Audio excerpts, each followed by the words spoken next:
দীর্ঘ 2 যুগের প্রতীক্ষা কাটিয়ে অবশেষে যাত্রা শুরু করতে যাচ্ছে বগুড়া বিজ্ঞান ও প্রযুক্তি বিশ্ববিদ্যালয়। উপাচার্য জানান, অস্থায়ী ক্যাম্পাসে শীঘ্রই শুরু হবে শিক্ষার্থী ভর্তি। বিশ্ববিদ্যালয়ের একাডেমিক কার্যক্রম শুরু হলে দেশের ৫৫তম বিশ্ববিদ্যালয় হিসেবে বগুড়া সহ উত্তরবঙ্গের মানুষের উচ্চশিক্ষায় নতুন দিগন্ত উন্মোচিত হবে, এমনটাই প্রত্যাশা এলাকাবাসীর। বগুড়া প্রতিনিধি আজিজুল হাকিম রুমনের পাঠানো রিপোর্ট আর জানাচ্ছেন ফারহিন ইসলাম টুম্পা। দীর্ঘ ২৪ বছর পর অবশেষে আলোর মুখ দেখতে যাচ্ছে বগুড়া বিজ্ঞান ও প্রযুক্তি বিশ্ববিদ্যালয়। শুরু হচ্ছে একাডেমিক কার্যক্রম। সম্প্রতি শিক্ষার্থীদের পাঠদানের জন্য ৩টি বিভাগ চালুর অনুমোদন চেয়ে বিশ্ববিদ্যালয় মঞ্জুরি কমিশনের কাছে আবেদন করেছে বিশ্ববিদ্যালয় কর্তৃপক্ষ। শিগগিরই ভর্তি কার্যক্রম শুরু করা যাবে আশা উপাচার্যের। আশা করি যে এর মধ্যে দিয়ে এই সাবজেক্টগুলোর মধ্যে দিয়ে সায়েন্স অ্যান্ড টেকনোলজির যে প্রক্রিয়া সেটা শুরু হবে এবং ইনশাল্লাহ আমরা একটা আন্তর্জাতিক মানের বিশ্ববিদ্যালয় গড়ে তুলতে পারব। ২০০১ সালে জাতীয় সংসদে আইন পাশের মধ্য দিয়ে বিশ্ববিদ্যালয় প্রতিষ্ঠার অনুমোদন পেলেও নানা কারণে থমকে যায় এর বাস্তবায়ন।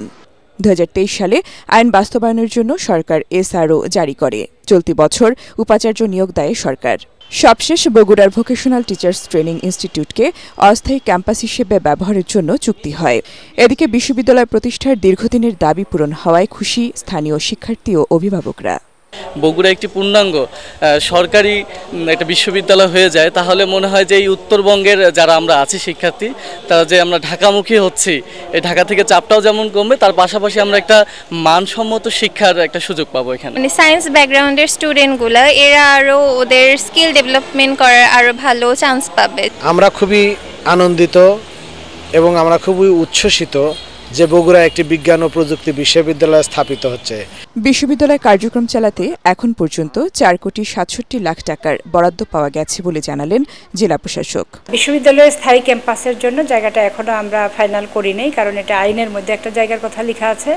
এখন বগুড়ার যে সাধারণ জনগণ আছেন এবং যারা জনপ্রতিনিধি আছেন তাদের সমন্বয়ে জায়গা দেখা হবে। স্থায়ী ক্যাম্পাস প্রতিষ্ঠা করে বিস্তৃত পরিসরে বিশ্ববিদ্যালয়ের কার্যক্রম শুরুর দাবি এলাকাবাসীর।